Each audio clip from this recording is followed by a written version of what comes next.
তুই ব্যাগটা ছাড়বি না তো? আমি কিন্তু এবার জোরে টান মারবো। ধারাবাহিকের শুরুতে আমরা দেখতে পাই অভিমন্যু ও ঝুমকির এঙ্গেজমেন্ট উপলক্ষে বাড়িঘর খুব সুন্দর করে সাজানো হয়। সেখানে ড্রয়িং রুমে বাড়ির সকলে উপস্থিত ছিল এবং অভিমন্যু ও ছুটি বিয়ের সাজে বাড়ির দরজায় দাঁড়িয়েছিল। এদিকে অভিমন্যু বলে, আমি ছুটিকে ভালোবেসে বিয়ে করেছি, আমি কিন্তু তোমাদের বারবার বলেছিলাম। আর ঠিক সেই সময় শতরূপা এসে অভিমন্যুকে কষে একটা চড় মারে আর বলে, তুমি আমাদের মান সম্মান সব ধুলোয় মিশিয়ে দিলে। আমি তোমাকে মানুষ করতে পারিনি অভি, এতগুলো মানুষের সামনে তুমি আমাদের এইভাবে অপমান করবে সেটা আমরা কখনো ভাবিনি। শতরূপা এটাও বলে যে তুমি যে এনগেজমেন্ট করতে চাও না আর এই বিয়েটা করবে সেটা তুমি আমাদের বাড়ির কাউকে, আমাকে, ঠাম্মি বা অন্য কাউকে জানাতে পারতে। কেন তুমি পরিবারের এতগুলো মানুষের সামনে এইভাবে মুখ হাসালে? শতরূপার কথাগুলো শুনে ছুটি বলে, আসলে আপনি ভুল বুঝছেন। অপরদিকে হিরণময় ছুটিকে ধমক দিয়ে বলে, এই মেয়ে, তুমি আর একটাও কোনো কথা বলবে না, তোমার থেকে আমরা কোনো কথা শুনতে চাই না। এদিকে জয় ছুটিকে ধমক দিয়ে বলে, তুমি আমাদের পরিবারের মধ্যে কোনো কথা বলবে না, তোমার কোনো কথা আমরা শুনতে চাই না। সবার এমন কথাবার্তা শুনে অভিমন্যু বলে, তোমরা ভুলে যাচ্ছ, আমি কিন্তু ছুটিকে ভালোবেসে বিয়ে করেছি, তাই ছুটির পূর্ণ অধিকার আছে এই পরিবারের হয়ে কথা বলা।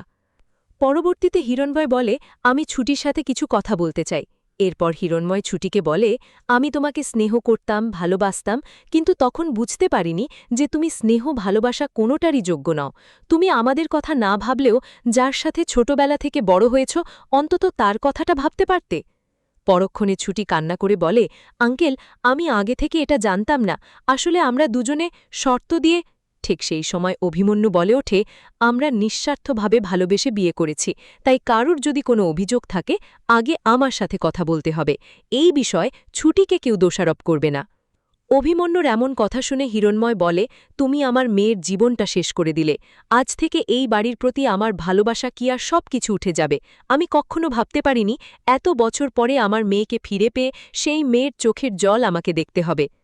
অপরদিকে আমরা দেখতে পাই ঝুমকি ছুটিকে বলে, ছোটবেলা থেকে তুই আমার সব কিছুতে ভাগ বসাতি, আর এখন এই সামান্য সুখেও তুই ভাগ বসাতে চলে এসেছিস।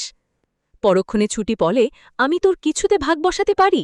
ছোটবেলা থেকে আমি তোর সাথে বড় হয়েছি, কখনো তোর জিনিসে আমি ভাগ বসাইনি, তুই এই কথাটা বলতে পারলি?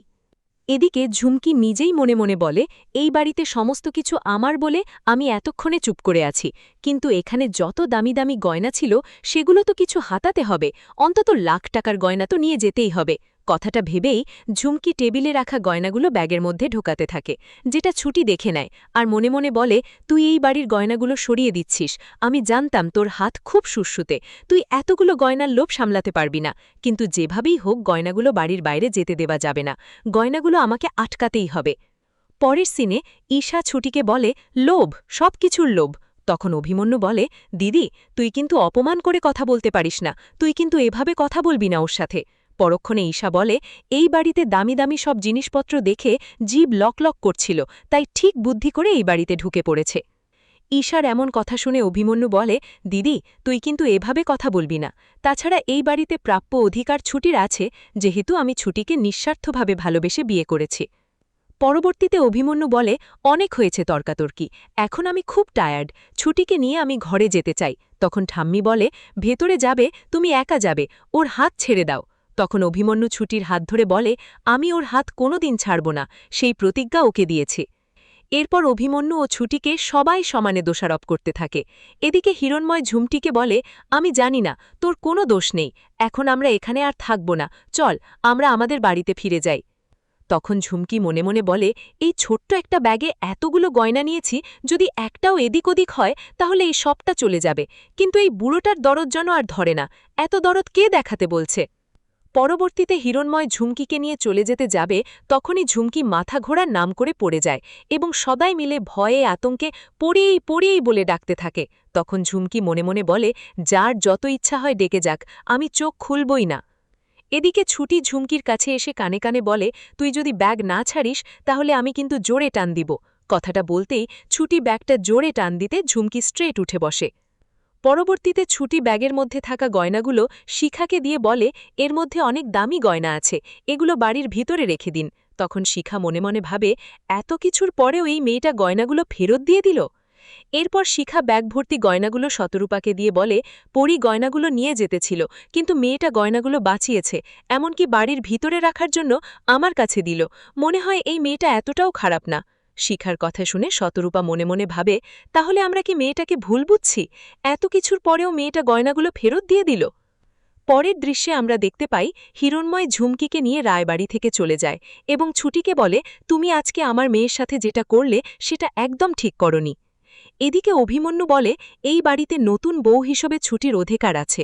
পরক্ষণে খাম্মি বলে, এই মেয়েটাকে আমি কখনো বাড়ির বউ হিসেবে মেনে নেব না, এই মেয়েটা বাড়ির মধ্যে ঢুকবে না। এদিকে কিছুক্ষণ পরে সেখানে ইন্দ্র চলে আসে এবং জয় ও ঠাম্মি জিজ্ঞেস করে, অভি যে এই ঘটনা ঘটাবে সেটা তুমি আগে থেকে জানতে না?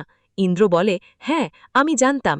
ইন্দ্রর কথা শুনে ঠাম্মি বলে, আমি তোমাকে আমার নিজের নাতনির মতো দেখতাম, তুমি সবটা জানার পরেও আমাদের একটা বারও বললে না। শেষ পর্যায়ে আমরা দেখতে পাই বাড়ির কেউ যখন ছুটিকে বরণ না করে তখন অভিমন্যু নিজেই বরণডালা হাতে নিয়ে ছুটিকে বরণ করে দুধে আলতাপা দিয়ে রায়বাড়িতে প্রবেশ করে।